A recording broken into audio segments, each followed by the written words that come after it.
Throughout my basketball career, I have learned through many mistakes that there is only one way to playing games like practice. My thoughts on this topic seem to be different than the majority of basketball influencers, but I'm going to just tell you what worked for me. And to show you I know a little bit of what I'm talking about, in my sophomore year of high school basketball, I scored 13 points on the season, and after applying these 5 principles that I'm about to share with you, I scored 410 points, and it was the varsity starter, first team all conference, MVP, all that good stuff. The one trick to playing games like you practice is to make your practices game-like. There are 5 principles to follow, and once you apply them, you will transform your game. The first principle to apply to your training is practicing at game speed. It doesn't matter what you're training, whether it be shooting, ball handling, or passing, whatever you're working on, do it at game speed. The next time you do a shooting workout, ramp up your intensity to equate to your games.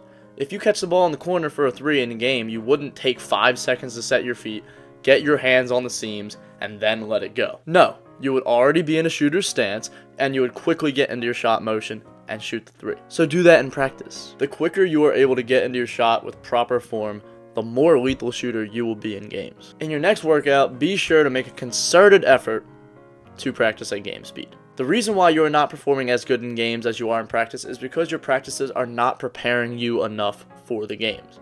That's like studying for a final exam and only using the Unit 1 study guide.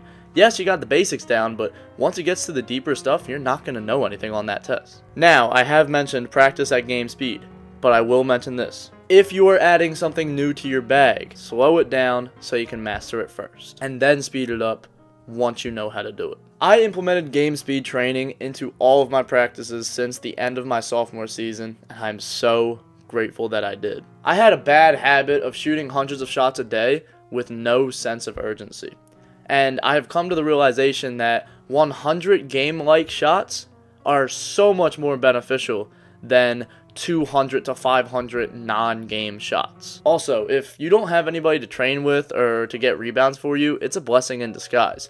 Use the rebounding as conditioning and be creative. If you don't have somebody around to set screens, for example, grab a chair or any object and put that on the floor to act like a screen. I think I may receive some backlash for this next principle, but I don't care. Simplify your practices. I think there are a lot of basketball trainers out there just seeking virality instead of actually trying to help their players. Which, hey, you know what? The game's the game. I'm not against it, hey, go get your bag, bro, but like, this is kind of ridiculous. Some of their tips and drills are just dumb.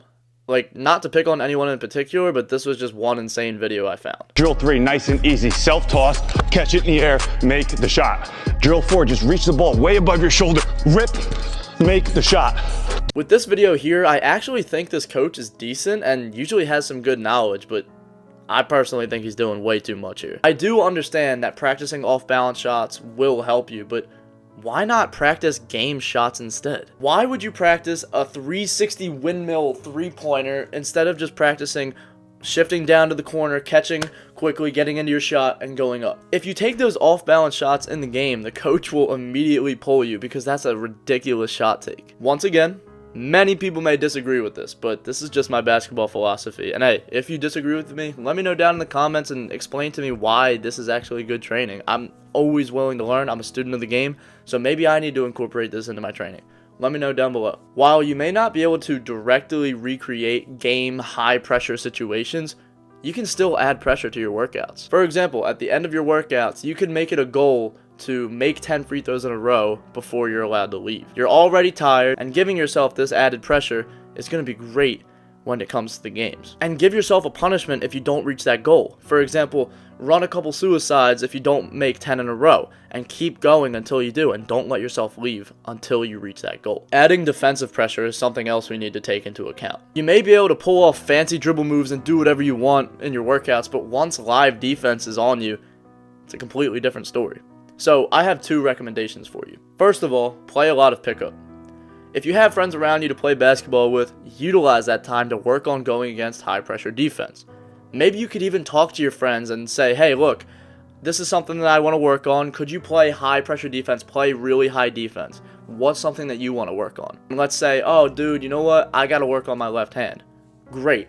You force him left for the 1v1, and he plays high-pressure defense. You don't even have to keep score. Just if somebody scores, they keep possession, something like that. Don't underestimate the power of pickup basketball. Take a look at Peyton Pritchard, for example. He does hundreds of possessions of 1v1s in his workouts, and he is one of the craftiest players in basketball right now. My second recommendation is, if you don't have somebody to train with, give yourself handicaps. Whether that be dribbling 2 basketballs at the same time and then picking up your dribble as you're driving to simulate a defender holding your arm back, or adding obstacles such as chairs or cones to act as screens and help simulate help side defense and stuff like that. The best way to simulate game-like pressure is to have others to help you, but if you're creative enough, you can make do with what you got. Now it's time to talk about applying game scenarios. I'll give you a personal example. My high school team's offense has some plays where I would be coming off the wing for a handoff, and I practiced those religiously.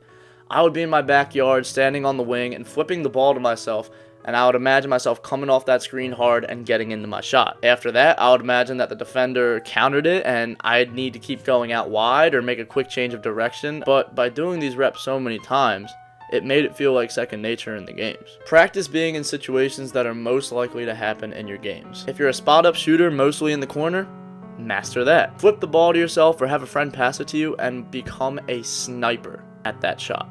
Also, if you're a corner sharpshooter, work on drifting down to the corner at the same time as somebody driving and give them an easy pass. Duncan Robinson is great at doing this, slightly moving his positioning to create the most space between him and the defender, and also giving the ball handler an easy pass and making himself available. You have to hunt your shots in games, so do it in practices too. By executing game-like scenarios in your practices, you will once again blur the lines between practices and games. I mentioned this briefly already, but I felt that the principle deserves its own section. The 5th principle is visualizing the game in your practices. Visualizing will do 3 things for you. Number 1, it will force you to level up your intensity to game-like intensity. Number 2, it will train your focus on not just yourself and the defender in front of you, but the second line of defense and the other guys on the court. And number 3, it will improve your decision making overall. One of my biggest pet peeves in basketball is when I see players doing a drill, for example, where they come off a ball screen, but they dribble with their inside hand. A defender would rip that ball out of their hands immediately if they did that in a game.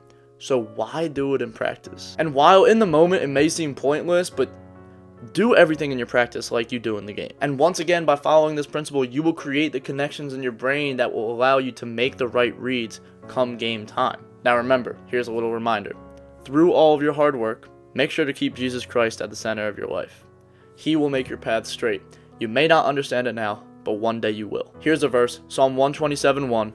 Unless the Lord builds the house, the builders labor in vain. Unless the Lord watches over the city, the guards stand watch in vain. So remember, God will help you if you trust in Him. Jesus Christ is King. And hey, look, if you want to build something great, ask God for help. He will help you out. If this video was helpful, be sure to check out this video on how to improve your finishing around the rim.